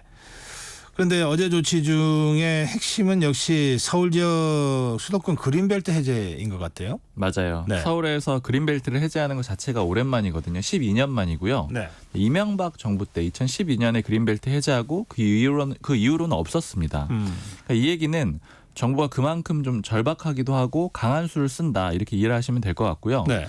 특히 서울 지역의 그린벨트를 해제하겠다라는 거는 서울 수도권의 집값을 잡겠다 이런 강력한 의지를 발현한 것이다 이렇게도 이해를 하시면 될 것 같아요. 네. 일단 정부의 계획은 이 서울하고 그 주변의 그린벨트를 해제를 해가지고 신규 택지를 확보를 할 수가 있잖아요. 그럼 이 땅에다가 8만 호의 아파트를 공급하려고 그렇게 계획을 하고 있습니다. 올해 11월에 5만 호 공급 계획을 먼저 발표를 할 거고요. 그러니까 후보지가 선정이 되겠죠. 네. 그걸 11월에 발표를 할 거고 그다음에 내년에 다시 또 3만 호 후보지를 선택을 해가지고 발표를 할 겁니다. 네. 이게 결정이 되고 한 8년에서 10년 정도 시간은 좀 걸릴 거예요. 근데 어쨌든 그 결정되는 시점은 올해하고 내년이다 이렇게 이해를 하시면 되고요. 어디냐를 제일 관심 갖게 되는데요. 맞아요. 일단 첫 번째로는 서울 지역이 포함이 되느냐 안 되느냐 이게 좀 중요하거든요. 왜냐하면 그린벨트를 해제하더라도 그 외곽이 경기도 지역일 수도 있고 서울일 수도 있고 이런데 일단 정부가 발표하는 내용 중에 좀 구체적인 거는 올해 아까 5만 가구 11월에 발표할 거라고 말씀드렸잖아요. 이 중에 1만 가구, 1만 가구는 서울 지역이 될 거다 이렇게 발표를 해놓은 상태고요. 네. 그리고 이제 어느 지역이 될 거냐 이건 사실은 구체적으로 아직 공개를 하진 않았죠. 왜냐하면 11월에 발표를 한다라고 했으니까요. 근데 이제 그게 좀 많은 사람들이 관심을 갖는 지점인데 제가 이 그린벨트가 묶여 있는 지도도 보고 뭐 전문가들 얘기도 들어보니까 네. 이 그린벨트가 묶여 있는 이 서울 지역 이렇게 지도를 봐보면은요, 서울 외곽 쪽을 그린벨트가 쭉 둘러싸고 있는 그런 그림이거든요. 그래서 이 외곽이 될 수밖에 없는데 강북 쪽은 주로 산지가 많아요. 그렇죠. 그러면 예. 이제 여기를 뭐 이렇게 깎아가지고 아파트를 이렇게 공급하기는 좀 쉽지가 않고, 그러다 보니까 강남이나 서초, 그러니까 강남권 지역이 될 가능성이 높다라는 게 좀 일반적인 예측이거든요. 네. 그럼 이 얘기는 이제 강남권이 들어가게 된다라고 하는 거니까 아무래도 사람들은 강남권을 좀 선호하는 그런 이제 상황이 있잖아요. 그래서 이제 그런 점은 좀 주목해서 보실 수가 있고요. 그런데 이제 또 하나 이제 같이 봐야 되는 거는 그린벨트를 해제하게 되면은 이 네. 그린벨트를 사실 해제한 목표 자체가 공급 늘려가지고 집값 잡겠다라는 건데, 그렇죠. 땅값이 또 들썩거릴 수가 있는 거잖아요. 아, 예. 왜냐하면 그린벨트 해제하면 이제 투기 수요도 몰릴 수가 있고요. 그래서 일단 어제 정부하고 이제 서울시가 이 그린벨트 지역들을 다 이제 토지 거래 허가 구역으로 지정을 하겠다라고 발표를 했습니다. 이렇게 되면은 이제 뭐 시장, 뭐 군수 아니면 구청장 이런 지자체장의 허가를 받아야지만 거래를 할 수 있게 되잖아요. 그러니까 그린벨트로에서는 해제를 하지만 그러나 네. 또 다른 형태로 규제는 하겠다. 맞아요. 너무 빨리 투기 수요가 몰리고 땅값 오르고 이런 것들은 방지를 하겠다 이런 겁니다. 예. 이 그린벨트 해제를 해서 공급할 가구가 몇만 가구죠? 8만 가구가 8만 되는 거죠. 가구. 올해 5만, 내년에 3만. 아까 어제 발표는 21만 가구라고 그랬잖아요. 맞아요. 그러면 그린벨트 해제로 8만 가구 하면 나머지 13만 가구는 어떻게 공급한다는 걸까요? 아까 말씀하신 이제 아파트 말고 다른 것도 있지 않느냐 이렇게 얘기를 하셨는데 그 부분에 좀 초점을 맞추면 되는데, 일단 지금 공공이 짓고 있는 신규 주택들이 있어요. 뭐 아파트도 당연히 포함이 돼 있는데 이거를 이제 정부가 11만 가구를 매입을 해가지고 공급을 할 겁니다. 그러니까 매입해서 공급한다라는 얘기는 그러니까 전월세를 주겠다라는 그런 의미가 되는 거죠. 근데 이게 원래도 목표가 있긴 있었어요. 그게 공공임대주택 그런 거예요? 그런 형태가 되는 거죠. 네. 원래도 목표는 9만 가구였는데 이걸 2만 가구 더 늘려가지고 공급을 하겠다라는 거고요. 네. 일단 정부가 사들여가지고 시세보다 저렴하게 공급을 하는 그런 목표를 갖고 있는 겁니다. 근데 이게 지금 그 또 하나의 의미를 좀 짚어봐야 되는 게, 정부가 지금 이제 비아파트라고 해가지고 빌라나 뭐 오피스텔 이런 이제 뭐 아니면 단독주택 이런 집들이 좀 비정상화돼 있다라고 보고 있거든요. 그러니까 비정상화라는 건 아파트를 너무 많이 선호를 한다라는 거죠. 네. 나머지 형태에 대해서 사람들이 좀 선호를 안 하잖아요. 특히나 빌라 같은 경우에는 뭐 원래도 아파트를 좀 더 선호하긴 했지만 최근에 전세 사기가 많이 이제 있으면서 전세로도 빌라를 좀 잘 안 가려고 하는 그런 그래요. 경향들도 예. 좀 있잖아요. 그러다 보니까 이쪽이 좀 왜곡이 돼 있다라고 보고 있는데, 그래서 정부의 표현을 보니까 서울의 빌라나 오피스텔을 비아파트 분야가 정상화될 때까지 무제한으로 매입하겠다 이런 표현을 썼어요. 그러니까 이걸 정부가 계속 사들이게 되면은 수요가 생기는 거잖아요. 그렇죠. 이제 가격을 좀 끌어올릴 수 있다라는 의미가 있는 거고, 그다음에 또 동시에 아까 말씀드린 대로 좀 저렴하게 전월세를 공급하는 그런 두 가지 효과를 동시에 노리고 있습니다. 예. 그리고 이렇게 해서 이제 아까 그 11만 가구가 나오고 이제 2만 가구가 또 남거든요. 2만 가구 그 2만 남죠. 가구는 또 어디서 나오느냐? 이거는 지금 3기 신도시는 이미 진행을 하고 있잖아요. 근데 여기에 용적률을 높여가지고 2만 가구를 확보하겠다라는 거예요. 그러니까 용적률을 높인다라는 건 뭐 쉽게 얘기하면 더 쌓는다라는 얘기잖아요. 그렇죠. 그러니까 층수 더 풀어줘가지고 더 높이 지어서 여기서 2만 가구 확보하겠다라는 계획 갖고 있습니다. 이게 이제 공급을 늘려서 집값을 잡겠다 이거 아닙니까? 쉽게 그렇죠. 말하면. 네. 근데 이제 그걸 하기 위해서 그린벨트 해제가 핵심인 정책이 나왔는데, 그린벨트 해제와 관련된 또 다른 반대 주장도 나올 수밖에 없겠네요. 맞아요. 원래도 이제 계속 쓸 수 있는 카드긴 했던 거잖아요. 근데 안 하는 이유도 일부 있었던 거니까 그런 비판이 있는 건데, 그냥 가장 대표적으로는 녹지가 좀 주는 거 아니냐, 이건 이제 일반적으로 나오는 비판이고요. 또 하나는 이제 아무래도 수도권이 또 집중되지 않겠느냐 이겁니다. 이제 지방 살리기 하려고 했는데 반대로 가는 거 아니냐, 이런 지적이 있습니다. 네, 오늘 여기까지 하겠습니다. 경향신문 박순봉 기자였습니다. 감사합니다.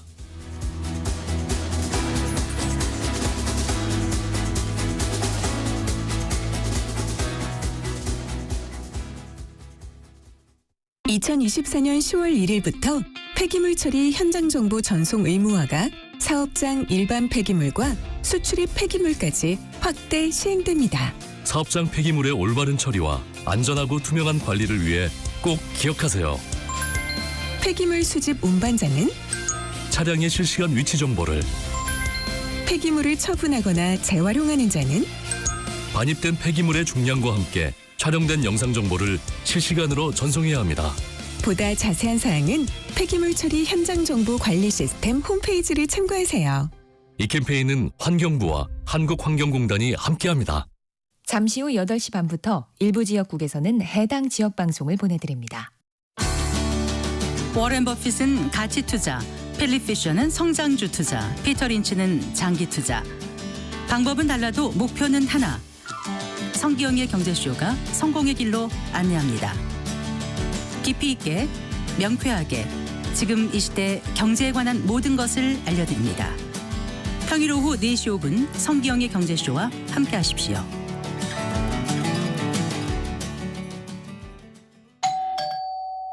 편지 왔습니다. 퇴근길 지친 당신에게 힘이 되는 뉴스를 전해드립니다. 매일 저녁 5시 5분 당신과 함께 읽는 세상 이야기 KBS 1라디오 뉴스레터 K. 지금 시각은 8시 30분입니다. KBS.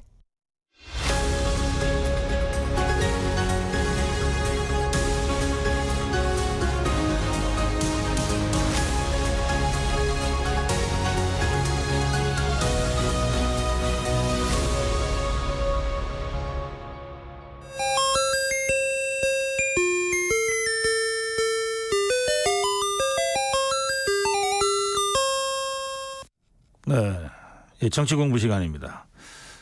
정치 키워드를 중심으로 해서 한국 정치를 다시 한번 살펴보는 시간. 이종훈 정치평론가 나왔습니다. 어서 오세요. 네, 안녕하세요. 네, 오늘의 키워드 대통령의 휴가. 예. 그 윤석열 대통령이 지금 휴가 중인데요. 대통령은 그 휴가를 얼마나 쓸 수 있어요? 우리나라 대통령. 그러니까 사실은 대통령의 휴가에 관한 규정이 따로 있는 건 아닙니다. 그런데 이게 국가 공무원들 같은 경우에 이제 휴가 규정이 있잖아요. 그거를 준용한다 이렇게 보시면 될 것 같고요. 국가 공무원 복무 규정 제15조 연가 일수 이런 걸 보게 되면 네. 재직 기간별로 그 연가 일수 규정이 있습니다. 뭐 1개월 이상 1년 미만은 연간 11일부터 쭉 시작해가지고 5년 이상 6년 미만은 20일. 그러니까 6년 이상은 21일. 이렇게 지금 돼 있거든요. 아, 그래요? 예. 그러니까 최대 연차가 지금 21일로 지금 돼 있는 건데 윤석열 대통령은 뭐 검찰에서 이미 오랫동안 재직을 했잖아요. 28년. 그러니까 이미 이제 21일까지 사용할 수 있는 그게 있는 거고. 그래서 보통 그 대통령들 그 문재인 전 대통령도 그랬고요. 과거 이제 그런 공무원 경력 기간까지 포함해 가지고 대략 한 21일까지는 가능한 것으로 돼 있는데 여름 휴가는 한 일주일 이내. 이렇게 보통 일종의 이게 이제 관례처럼 돼 있는 거죠. 예. 네.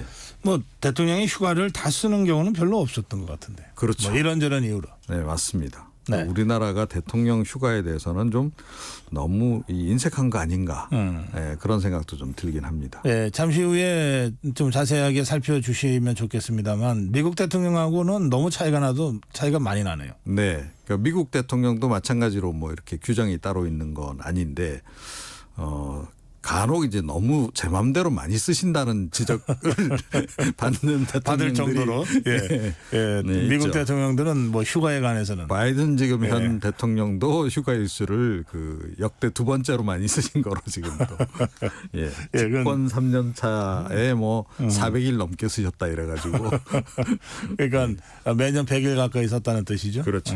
네. 예. 그 윤석열 대통령이 이번 주 월요일부터 휴가를 이제 보내고 있는데 지난 월요일 그 블랙 먼데이라고 그랬습니다. 미국의 나스닥 시장의 불안정성 때문에 전 세계 특히 아시아 증시가 대폭락을 겪었거든요. 그때 민주당에서 국가적 위기 상황이다. 근데 이 시기에 지금 휴가 가도 되느냐? 빨리 복귀해라. 뭐 이렇게 주장했어요. 네. 네. 이것도 이제 사실은 우리나라의 좀 대통령의 휴가에 대한 좀 그 인색한 그하고 좀 관련이 있지 않나 이런 생각이 좀 드는데요. 미국 대통령 얘기 조금 전에도 나눴습니다만 네. 미국 대통령 같은 경우에 어지간한 국가 비상사태가 아니면 휴가에서 복귀한다거나 이런 일이 거의 없습니다. 그 휴가 현장에서 이제 업무를 처리를 하죠. 지난해 기억나실지 모르겠습니다만 바이든 대통령은 그 여름 휴가 중에 별장으로 이 한일 정상을 또 초청됐어요. 그래요? 그런 예. 식으로 그러니까 뭐 미국 같은 경우에 뭐 전 세계 뭐 여러 가지 이슈에 다 관계를 하다 보니까 이제 그럴 수도 있긴 한데 휴가지에서도 업무를 볼 수 있는 그런 기본 환경이 이제 조성이 돼 있는 거고 그래서 지금 이제 사실은 휴가지에서 뭐 큰 일이 좀 터졌다 그래서 아주 정말 심각한 상황이 아니고서는 이렇게 뭐 그런 게 크게 논란이 되지는 않습니다. 미국도 물론 논란은 되긴 해요. 간혹 그렇긴 한데 이제 우리처럼 그렇지는 않다는 거고 그러면 이번에 있었던 주식시장 급락이 과연 그럴 만한 이제 그 국가 비상사태였는가? 이거는 좀 생각해 볼 여지가 좀 있죠. 그러니까 만약에 우리나라 주식만 그렇게 대폭락을 하는 상황이었으면 오히려 그건 국가 비상사태였다라고 보는데 전 세계적으로 그때 한번 떨어졌다는 거죠. 그런데 그게 간헐적으로 한 번씩 발생하는 현상이기도 하고 그래서 뭐 제가 보기에는 그런 정도의 국가 위기 상황은 아니었다. 네, 그렇게 좀 생각을 합니다. 그 다음날 반등했거든요. 그렇죠. 우리나라 증시는. 네, 맞습니다. 그러면 이제 복귀했으면 다시 휴가 가세요. 뭐 이제 하루 만에 다시 되돌아가야 되는데 상황이 벌어졌을 수도 있겠죠. 예, 네. 그래요. 미국 예를 자꾸 드는데 그것은 이제 대통령제를 우리나라와 유사하게 선진국 중에서는 그래도 하고 있는 나라가 미국이라서 지금 미국 예를 자꾸 듭니다. 근데 미국 대통령은 보니까 이제 뭐 자기네 나라가 침략받은 전쟁은 아니지만 전 세계에서 전쟁이 계속 일어나고 미군이 파병 나가고 막 이런 경우들이 있잖아요. 그런 경우에 오히려 보란 듯이 휴가를 가는 경우도 있더라고요. 그렇죠. 미국 일부러. 국민들한테 네. 우리 별거 아니다. 우리 다 이기고 있다. 이걸 안심시켜주기 위한 상징적인 제스처다. 예. 그런 해석들이 있었어요. 그런 측면도 있습니다. 그리고 이제 아까 말씀드렸듯이 미국도 이제 가끔은 이제 그 뭐 중동에서 너무 위기 상황이 긴박하게 벌어지고 있는데 오바마 전 대통령 같은 경우 특히 이제 휴가와 관련해서 골프를 좋아해 갖고 굉장히 또 몇 차례 그 논란이 됐던 적이 있는데요.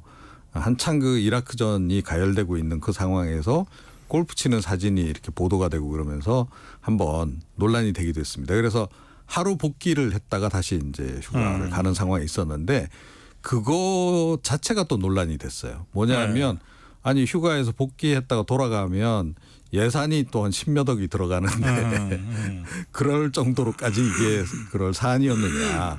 휴가지에서 뭐 대응했어도 되는 거 아니냐라고 오히려 나중에 또 논란이 되기도 하고 그런 사례도 있습니다. 네. 이게 이제 그 휴가 중에 큰 일이 없었으면 다들 생각하겠죠. 그거는 미국이나 한국이나.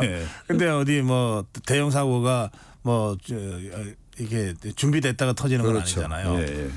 이제 그럴 경우에 이렇게 현장에서 대응하기도 하지만 급하게 돌아오기도 하고 그러잖아요. 네. 좀 사례를 몇 가지 좀 소개해 주시죠. 예. 뭐 이제 그 과거에도 그런 사례들 좀 많이 좀 있었습니다. 그래서 지금 뭐 그 역대 대통령 관련 좀 내용을 좀 보게 되면 그 김영삼 전 대통령은 1996년에 이제 여름 휴가 중에 경기 북부 폭우 피해가 이제 발생했고 그래서 하루 만에 이제 복귀했던 적이 있고요. 김대중 전 대통령도 취임 첫 해죠. 1998년 당시 이제 그 IMF 사태가 한창일 때였습니다. 그래서 아예 여름 휴가 자체를 기획을 하지 않았던 그런 적도 있고 노무현 전 대통령은 2007년에 아프가니스탄 그 피랍 사태 발생해가지고 여름 휴가 취소했던 바가 있고요. 이명박 전 대통령은 2011년에 그 일본 독도 영유권 문제가 불거지면서 휴가를 일주일 연기한 적이 있고 박근혜 전 대통령은 2014년에 세월호 참사 뭐 또 2015년에는 메르스 사태 이런 거로 해서 관저에서 그냥 휴식을 취한 그런 이제 경우도 있습니다. 문재인 전 대통령이 아마 휴가를 가장 많이 취소했던 경우가 아닌가 싶은데 2019년에 일본의 그 수출 규제 이슈가 터지면서 여름 휴가 취소했고 2020년에는 폭우 이슈가 있었고 2021년에는 코로나19 사태가 악화되는 바람에 3년 그 연속 취소한 그런 경우도 있습니다. 네. 그 지방자치단체장들의 경우는 좀 이런 휴가 취소 사태가 더 심한 것 같아요. 왜냐하면 그렇죠. 이제 여름 휴가철이 폭우 뭐 맞습니다. 이런 거가 올 때가 재재난하고 많고 꼭 겹치죠. 그 경우에는 지방자치단체장은 그 지역을 떠나면 안 되는 이게 법적해 이런 것들이 있어요. 맞습니다. 예. 근데 사실은 그것도 앞으로는 아마 조금 더 좀 바뀌지 않을까 싶긴 한데요. 그러니까 그 미국 대통령 얘기 주로 말씀드렸습니다만 네.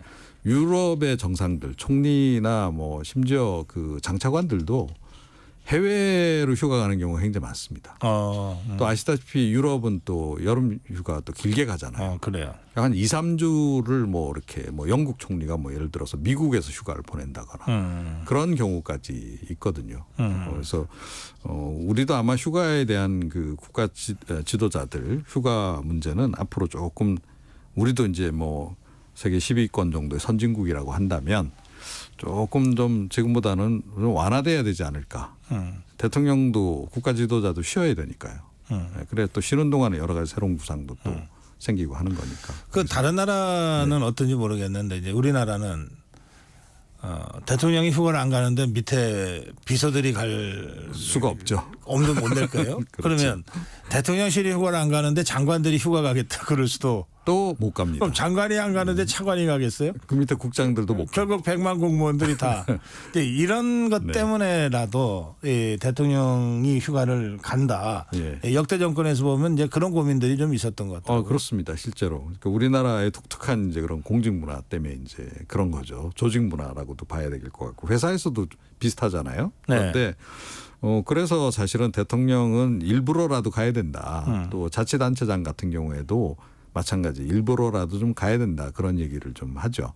뭐 길게 가는 것도 아니고 보통 뭐 5일 정도 이런 정도 이렇게 가는데 가능하면 가시는 게 보탬이 된다. 그리고 또 늘 또 이런 얘기도 있었잖아요. 또 이렇게 공무원들이 이렇게 휴가를 가서 그래야 또 지역 경제에도 좀 도움이 된다. 그런 얘기도 하지 않습니까? 그래서 뭐 이번에도 윤석열 대통령 뭐 재래시장 가시고 뭐 하면서 지역 경제 활성화 얘기도 하시고 그랬는데 휴가도 좀 어느 정도는 활성화시킬 필요도 좀 있는 거죠. 네.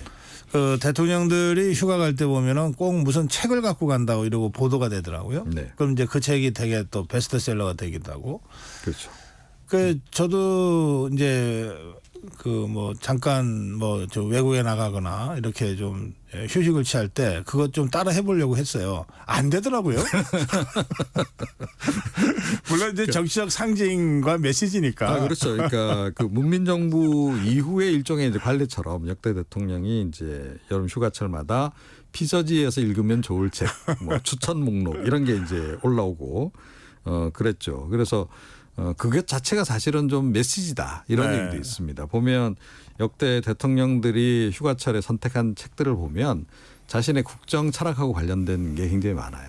예를 들어 김영삼 전 대통령은 세계화를 기치로 내걸지 않았습니까? 그래서 뭐 대한민국의 미래라든가 뭐 국제사회에서 한국의 위상이라든가 이런 거 관련된 책이 이렇게 많았고 또 예를 들어 이명박 전 대통령 같은 경우에는 그때 실용도 굉장히 강조했었잖아요. 그래서 이제 일종의 이제 실용서 같은 거 소개를 그때 많이 한다든지 이런 식으로 보통 이게 사실은 휴가지 가서 대통령이 자기가 추천해 놓고도 실제 그 책을 읽으셨는지 잘 모르겠어요. 그런데 뭐 읽었겠죠.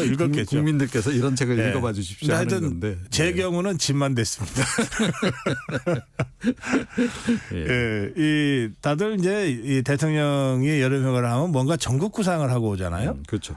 뭐 책을 읽든 또는 어디 뭐 시장을 방문하든 어쨌든 이 일상의 국정 업무에서부터는 약간 거리가 생기니까 이제 전체적인 전국 구상을 하고 올 텐데 이번에 윤석열 대통령 휴가는 어떤 전국 구상을 가지고 올지 좀 궁금하긴 합니다. 네, 그렇죠. 그러니까 사실은 이제 총선도 이제 얼마 전에 끝났고, 그러니까 뭐 윤석열 대통령이나 지금 현 정부 입장에서는 지난 총선도 아마 승리를 해서 좀 국정 동력을 확 붙이길 아마 바랬을 텐데 그런 상황은 이제 벌어지지 않았던 거죠. 그래서 또 뭐 그 이후에 협치를 잠깐 이제 하시겠다라고 이제 말씀도 하셨고 네. 야당 쪽에서 이제 도로 원위치 됐다라는 지적도 좀 많이 나오고 있고 이제 이런 국면이에요. 또 김건희 여사 문제와 관련해서도 뭐 일종의 출구 전략을 지금 이제 쓰고 있는 그런 그 상황이기 때문에 뭔가 이번 여름 휴가 끝난 다음에는 전국 전환을 국면 전환을 위한 그런 시도를 하지 않겠는가.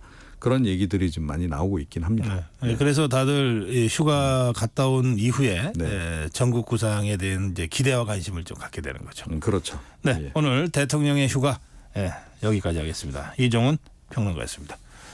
전격 시사 듣고 계신 지금 시각 8시 44분입니다. 이 시각 출근길 교통정보입니다. 최대를 보인 출근 정체는 서서히 풀려가고 있습니다. 익산 장수고속도로 장수 쪽으로 상관 2터널 부근 3차로에는 고장난 차가 서 있고요. 더 가서 진안 부근 1차로에서는 사고를 처리하고 있습니다. 영동고속도로 강릉 쪽으로는 모두 17km 구간에서 정체인데요. 서창분기점에서 월곡분기점 사이와 반월터널에서 부곡 부근, 더 가서는 신갈분기점 일대와 다시 용인에서 양지터널 사이로 정체입니다.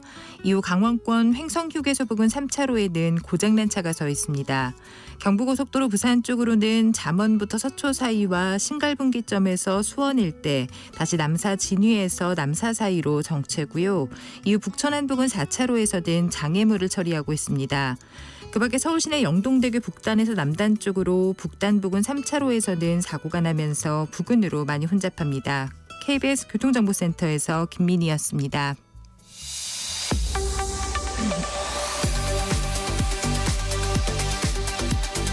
네, 한 주간 화제의 소식들을 정리해드리는 뉴스 키워드입니다. 국민일보 김윤아 기자입니다. 어서 오세요. 안녕하세요. 네, 첫 번째 소식 가겠습니다. IOC 올림픽 참가한 선수들 전원에게 삼성전자가 스마트폰을 제공한다는 보도가 있었어요. 그런데 북한 선수단 문제가 좀 논란이더군요. 네, 만약에 북한 선수단이 받았다면 좀 문제가 될 소지가 있었습니다. 그런데 뭐 최종적으로는 받지 않은 걸로 확인이 됐는데요. 일단 이 파리올림픽 참가 선수들한테는 삼성전자가 특별히 제작한 이 갤럭시 Z 플립 6 이 모델을 제공을 했습니다. 근데 외신에서 북한의 그 국가올림픽위원회도 선수촌 안에 있는 이 삼성체험관에서 스마트폰을 일괄적으로 수령했다 이렇게 보도를 한 겁니다. 근데 문제는 스마트폰을 지급하는 것 자체가 유엔 안전보장이사회 대북제재 결의 위반이 될 수 있다는 점이거든요. 그래서 스마트폰 같은 이런 전자기기는 군사용으로 전용이 될 수 있기 때문에 안보리 제재 대상입니다. 그래서 뭐 대북 공급이나 판매가 금지되어 있는데 그래서 우리 외교부도 어제 브리핑에서 안보리 결의상 금수품에 해당한다 이렇게 밝혔었거든요.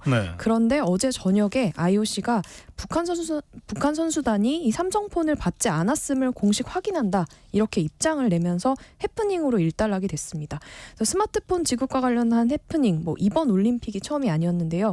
실제로 2018년 평창 동계올림픽 때도 IOC가 이걸 우려해서 북한 선수들한테는 귀국 전에 반납하라 이렇게 조건을 달고 지급을 했습니다. 그랬더니 북한이 그럼 아예 안 받겠다 해서 받지 않았었던 사례도 있었고요. 또 스마트폰하고 관련된 올림픽 에피소드는 또 있었습니다. 선수들한테 지급한 게 이제 일반 판매용이 아니라 올림픽 에디션이거든요. 그래서 금빛 올림픽 로고가 이 스마트폰에 새겨져 있습니다. 그런데 이미 이 온라인 판매 사이트에 10건 가까운 매물이 올라온 겁니다. 아, 그래요? 네. 그래서 가격은 우리 돈으로 175만 원부터 344만 원까지 이렇게 다양하게 올라온 상황인데 IOC는 우선 선수들한테 제공이 된 선물이니까 이걸 어떻게 처분하는지는 각자의 재량에 맡기기로 했습니다. 그러니까 이걸 되팔더라도 제재하지 않겠다라는 의미입니다. 그렇군요. 자, 두 번째 소식 가겠습니다. 아이를 낳으면 우리 부모, 그러니까 어머니, 아버지 모두 육아휴직을 쓸 수 있는데 사실 그동안 아빠가 육아휴직한다는 게 좀 낯설긴 했어요. 그동안은 그랬는데 이제 좀 달라지고 있습니까? 네, 올해 1월부터 6월까지 이 남성 육아휴직자를 봤더니 32.3%였습니다. 그러니까 근로자 3명 중에서 1명은 남성이라는 뜻인데요. 그러니까 남성 육아휴직자 비율이 30%를 넘은 건 사상 처음입니다. 그러니까 원래 한 2017년 이때까지만 해도 처음 10% 겨우 넘었었거든요. 그런데 매년 증가세를 보이다가 올해 처음으로 30%를 크게 넘어선 겁니다. 그래서 남성 육아휴직자 규모는 22,400명이었는데 그 지난해보다 15.7% 늘어났습니다. 그러니까 반면에 여성 육아휴직자가 줄었습니다. 여성은 4만 7천 명이었는데 작년보다 1.8% 줄어들었습니다. 네. 이렇게 이 남성 육아휴직자가 늘어난 이유는 올해 이 부부 동반 육아휴직 지원제도 이게 확대가 됐거든요. 이게 영향을 미친 걸로 보입니다. 기존에는 3+3 휴직제라고 해서요.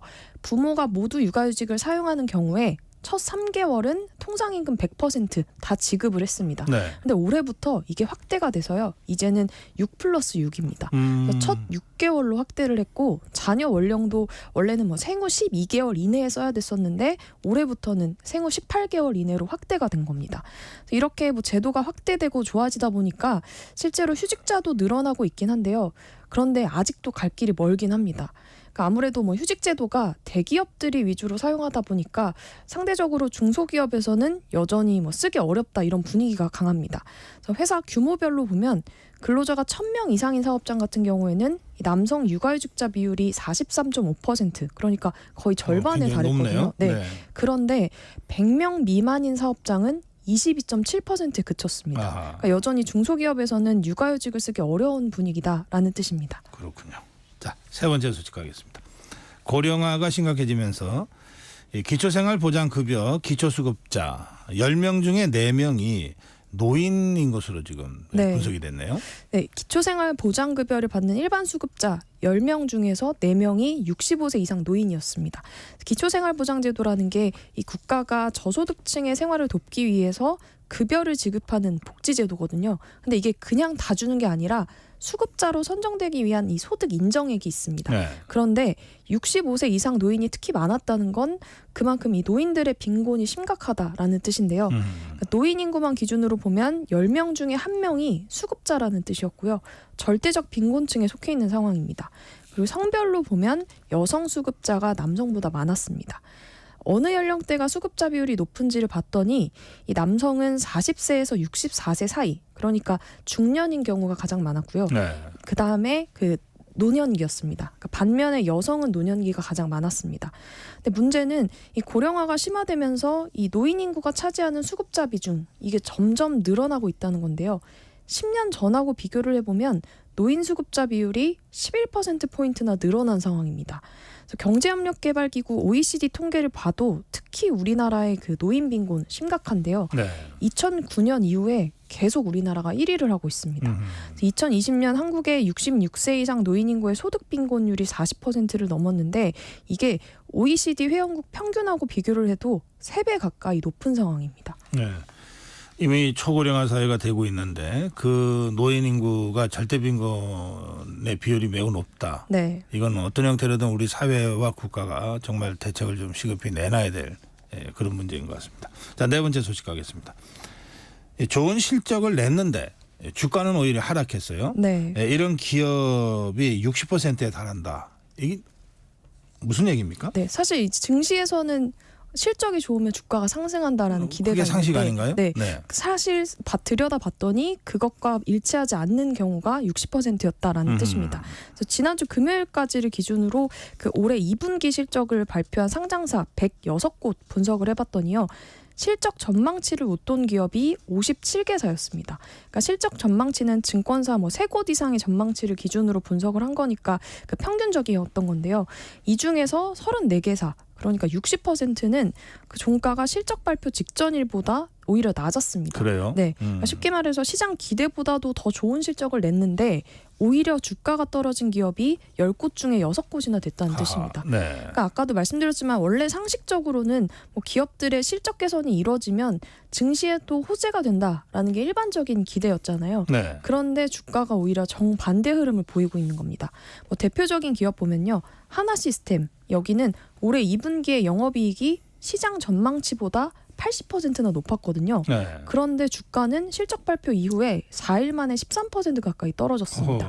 그래요? 네, 그리고 삼성전자, SK하이닉스, 한미반도체 이런 반도체주들도 대규모 영업이익을 내긴 했는데 주가가 많이 떨어졌습니다. 특히 뭐 최근에 미국발 경기 침체 공포 때문에 더 크게 떨어진 상황이고요.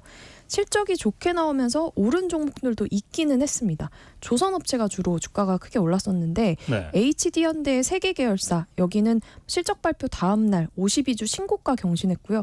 하반기 조선업 슈퍼사이클이 맞물리면서 아무래도 뭐 실적 개선에 긍정적인 영향을 준 걸로 보입니다. 네. 이 저평가된 주식들은 결국은 오르긴 할 텐데. 네, 예, 맞습니다. 그러나 어쨌든 이 시장이 즉각적으로 그걸 반영하지는 않는다. 이런 뜻이군요. 네. 5번째 소식입니다. 6월까지 거친 법인세 이게 올해 목표치 40%에도 미치지 못한다. 이게 지난해보다 더디다는 거죠? 네, 맞습니다. 그러니까 올해 1월부터 6월까지 법인세 수입이 30조 7천억 원으로 집계가 됐습니다. 작년보다 16조 원 정도 줄어들었는데요. 정부가 올 한 해 걷기로 한 법인세가 77조 7천억 원이었는데 이 중에서 한 39.5%, 그러니까 40%가 안 되는 액수입니다. 그러니까 보통 법인세는 기업들이 직전 연도 실적에 대해서 세금을 내거든요. 네. 세금을 내는 뭐 주요 기업들은 뭐 3월에서 5월 사이에 그 법인세를 내게 됩니다.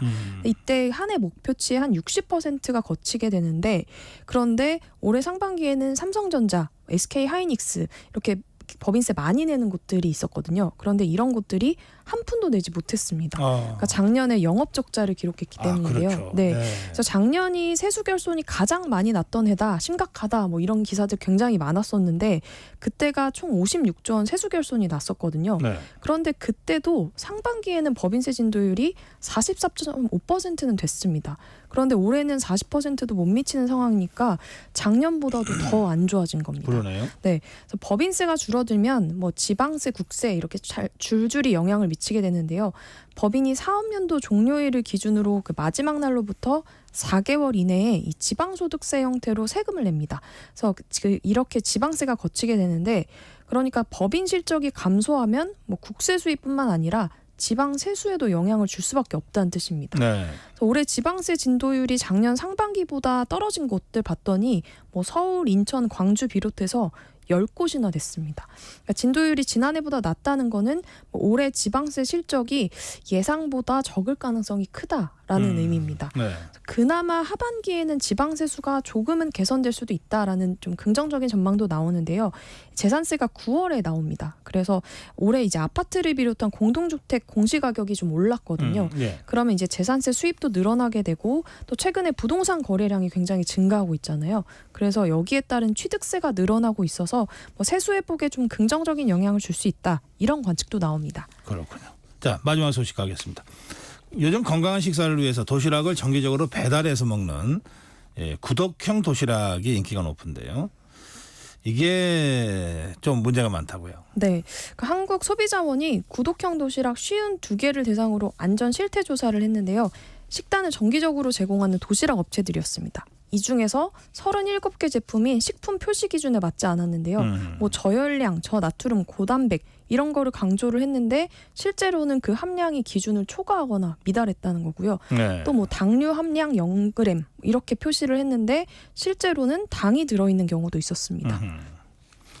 그래요. 이 표시하고 내용이 좀 맞지 않아서 그런 문제들, 이 소비자들 입장에서는 좀 황당하고 속았다는 생각을 할 수도 있는 그런 상황입니다. 네. 오늘 여기까지 듣겠습니다.